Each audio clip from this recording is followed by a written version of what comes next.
I would like right now to talk to you about what we all believe makes us prosperous, makes us economically well off.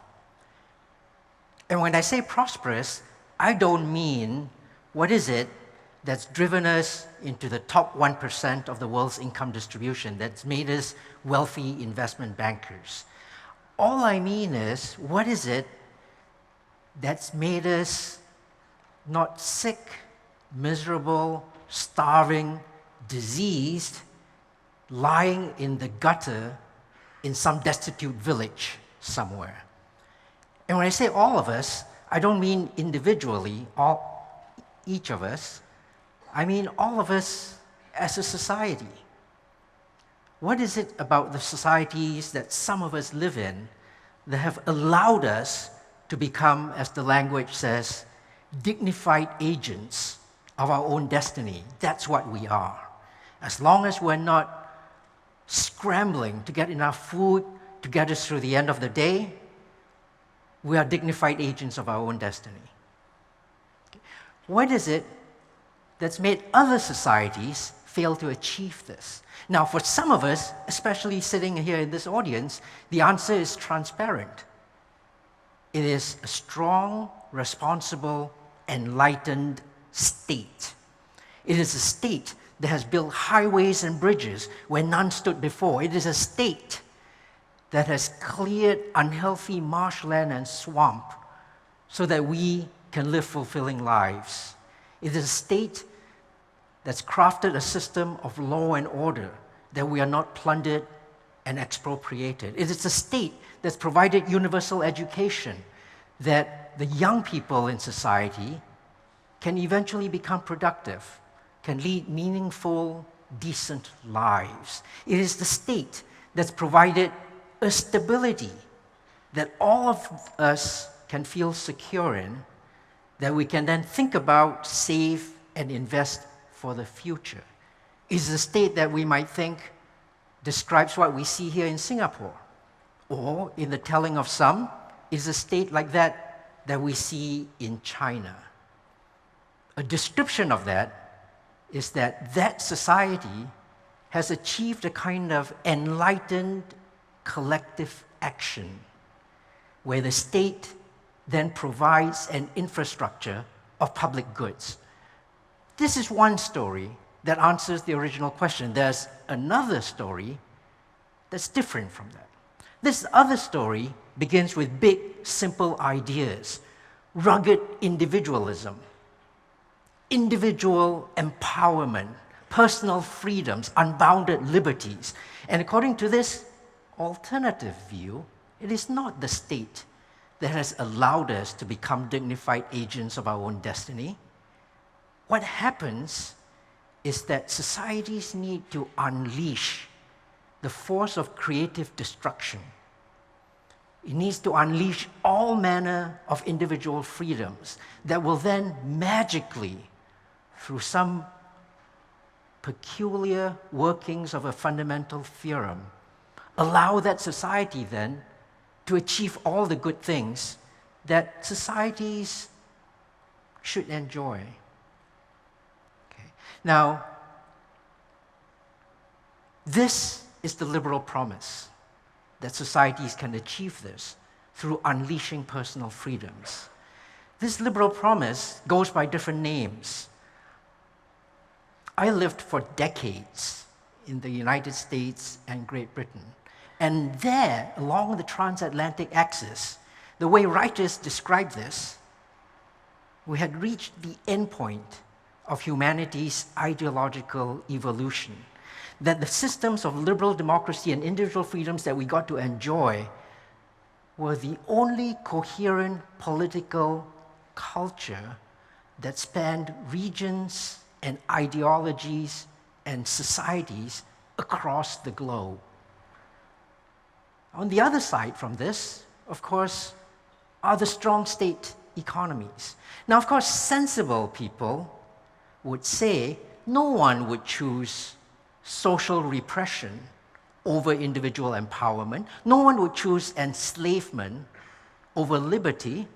Why is it that across the world, these opposing views, on the one hand, enlighten collective action of the kind that we see in Singapore, in China, in other parts of Asia, in other parts of successful Asia, on the one hand, versus the kind of liberal promise that we see elsewhere in the world. See, the liberal promise does not just say that if you unleash creative destruction, individual liberties, you achieve these wonderful things. It says that it is the only way you can do that. And in all other systems, with the strong, responsible, enlightened state, no matter how responsible and enlightened, eventually they become corrupt. Eventually, those states produce only extractive elites that plunder the rest of society. Those states eventually produce a rapacious structure that exploits their people. So we sit here with two different views about how we run the world.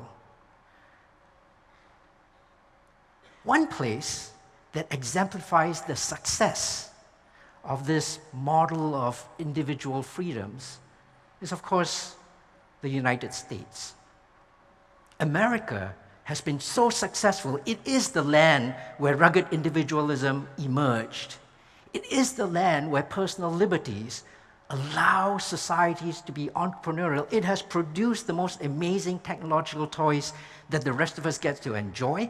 It is unrivaled militarily, economically, politically. Even if China today is already the world's second largest economy, China, like the rest of these non-liberal promise states, are bound to fail. America has a good story. America has such a good story, you and I and the rest of the world have made America our custodian, the world's guardian. America has an amazing story. All the rest of us want to go to America to have this American dream be our own as well. We study hard, we work hard, we fill out forms. Some of us go to the extent of marrying American citizens just so we can get to America and live that dream. America has that wonderful story. And that's why, no matter how successful China is, this picture is not yet a reality. It is still a joke. Okay. That's the world that we live in. That's the world that you and I, need to think about, an idea to be reflected on and to act on if we want to continue to be prosperous and economically well off. Okay. There's a problem with the picture that I've just drawn here. America is indeed this wonderful cradle on the transatlantic axis of economic and political success. But is it true that the rest of the world in this narrative has failed?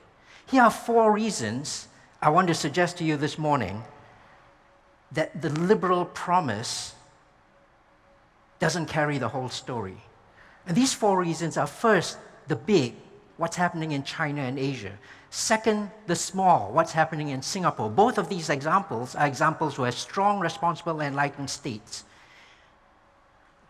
provide a counterpoint to the liberal promise. What's happening in the big and the small. Then I want to tell you about the hundreds of other countries out there that don't fit the model along the transatlantic axis. And then finally, I want to tell you about political legitimacy. So let's walk through these. The rise of China, all of us know, has been the success story of the last half century. How important has that actually been? Okay. Bankers, policymakers, international politicians like to talk about the world's center of gravity. That the world's center of gravity, of course, sits on the transatlantic axis, where the liberal promise was born and where it continues in full fruition. So I calculated the world's center of gravity according to economics. This is a picture that illustrates that. It shows that, yes, exactly as the liberal promise suggests, for decades, the world's economic center sat firmly in the middle of the Atlantic Ocean. It's set firmly on the transatlantic axis, where the liberal promise was powerful.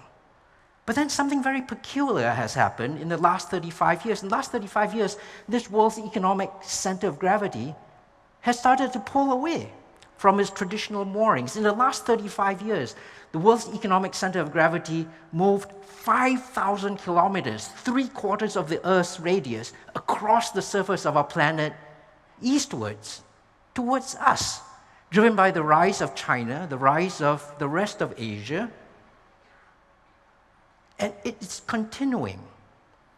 If this dynamic continues, within our lifetime, yours and mine, the world's economic center will no longer sit on the transatlantic axis, the cradle of the liberal promise. Instead, it will sit here in GMT +8, on the boundary between India and China. But wait, isn't this just a function of size? Isn't this just how China has 1.3 billion people? So of course, when it does something, it shakes the world. It changes the world's economic center. Well, that's not the only thing that happens, because this is happening also in the very small. Singapore, too, is a state that does not quite qualify under the liberal promise. And yet, for the last 5 years, Singapore's per capita income has exceeded that of the United States. This tiny nation state, where when we began, we talk about a responsible state, clearing unhealthy swamps. That actually happened here. And it's gotten us to a point where today, Singapore, on an average per capita GDP basis, is richer than the United States. Okay. And this is happening not just in the Singapores and the Chinas of the world. The emerging nations in the world number in the hundreds. All of them sit outside the transatlantic axis. None of them fit the standard model of the liberal promise. All of them are experimenting with different varieties of political states and capitalist markets. All of them are trying out different things. And here's what they did.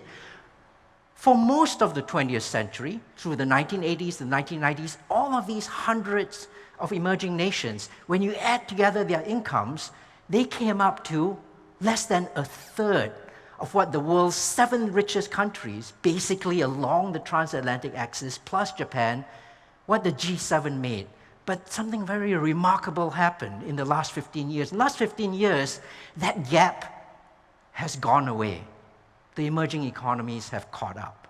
The cradle that is the liberal promise no longer carries the only stamp of economic success in the world, the only sustained stamp of economic success. The fourth thing I wanted to say is political legitimacy. The transatlantic axis in carrying forward the liberal promise has been the world's guardian. It has told the rest of us how to live our lives. Let's apply that principle of liberal democracy to the entire world. Suppose we ask the world to vote what it would like. Where's the world's greatest concentration of a simple democratic majority? Well, I did that calculation. I went and I mapped 100-kilometer square chunks of land on our planet, and I found out where everybody lives on this planet. I've got my eye on you. And I mapped this into the smallest circle that encompasses 50% of the world's population. And guess what? That circle is centered in Mongkhet, eastern Myanmar. It's a circle 3,300 kilometers in radius. It is a tiny circle that covers only 1/6 of the world's land area. And it is here, in this maelstrom of different cultures, of Asian values, that the world's simple democratic majority sits. And if the world were ever global system ever came to a vote, and we asked, what should the world look like? It is this that should determine the future of the world. Let me finish. I began by telling you about the liberal promise, and it would be somebody crazy to suggest that one should prefer things over what the liberal promise gives us. Who would choose social repression over individual freedoms? Who would choose enslavement over liberty? But what's happened in the world is that nations fine.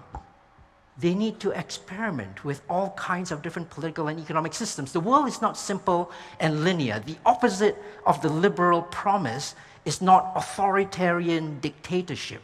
It is an enlightened collective action. And in the actions that Asia has undertaken over the last 35 years, we have revealed that it takes all kinds of melting pot mixtures of political and economic ideas to succeed. Let me conclude. My call to action is this: don't be afraid, be pragmatic. Do the high wire acrobatics that's needed for political and economic development. Do it without the safety net and the security blanket that the liberal promise provides. The liberal promise believes that it is the only way that societies can develop. That liberal promise statement is also the liberal delusion. Don't be afraid. Thank you very much.